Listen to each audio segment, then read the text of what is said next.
Greetings and welcome to Ask Dr. Danett, where each week I answer one women's wellness question from an Eastern medicine perspective.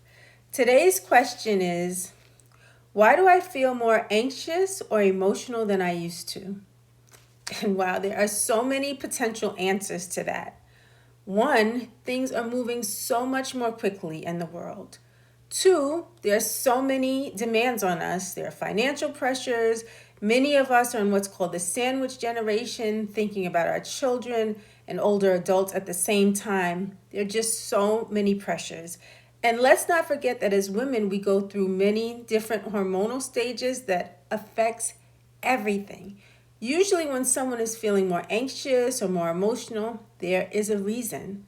Sometimes people try to make it seem like there's nothing behind it, but if you're feeling this way, it's for a reason.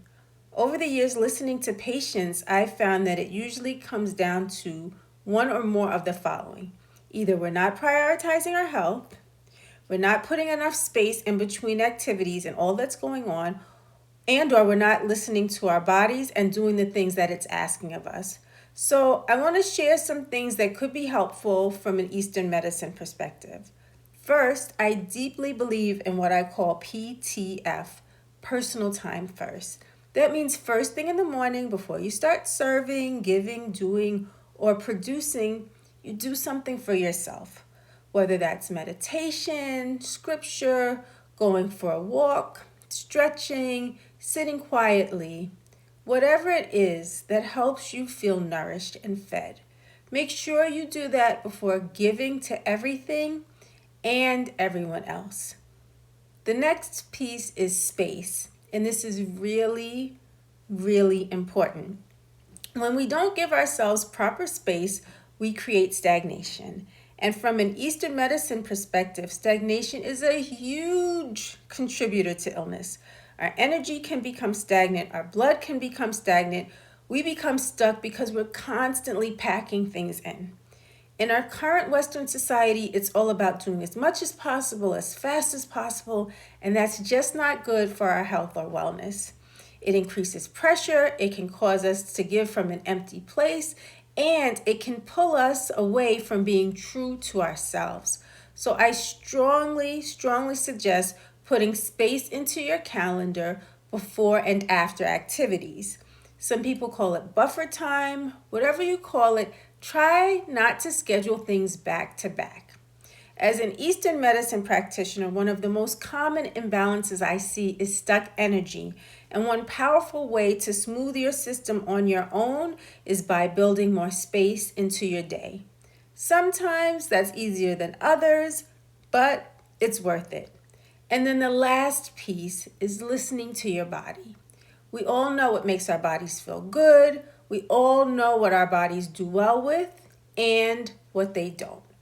Many times when someone comes in for their first consultation with me, I'm listening and putting everything together from an Eastern medicine perspective, but the woman is already telling me what she needs through her body.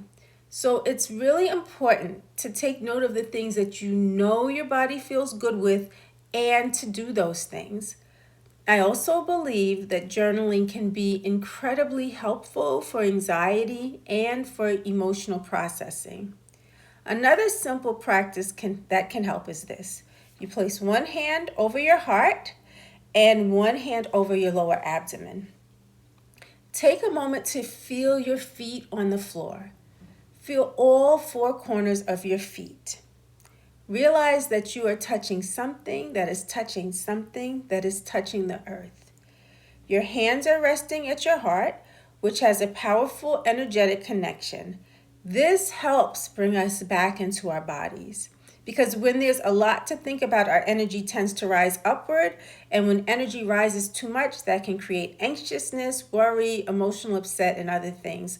So we take a slow breath into the lower abdomen, not just into the chest. Inhale slowly, exhale slowly. Each time you take a breath towards your lower abdomen, notice the breath as it passes through your heart center. For many of us, it may be challenging to get the breath all the way to the lower abdomen at first. And that's okay. Just take it as low and as deep as is comfortable for you. Noticing the breath as it passes through your heart center is especially important because in traditional Asian medicine, the heart is the empress or the emperor that oversees the whole body. It is the root of our emotional life. Even though emotions can show up in many different ways, the heart energy is the root, and deep breath can help regulate this. This is something that can be quite helpful. The other thing I want to mention is regularity. When we eat at consistent times, it helps balance blood sugar. Balanced blood sugar helps stabilize our nervous system, and that becomes especially important for metabolism, particularly for those in perimenopause, menopause, and beyond. As women, we navigate fluctuating hormones throughout so much of our lives, but there's a sharper shift that begins to happen during perimenopause. In Eastern medicine, we say that yin energy begins to decrease, and yin is what helps ground us. So when yin decreases, we may feel less anchored emotionally, more sensitive, more reactive.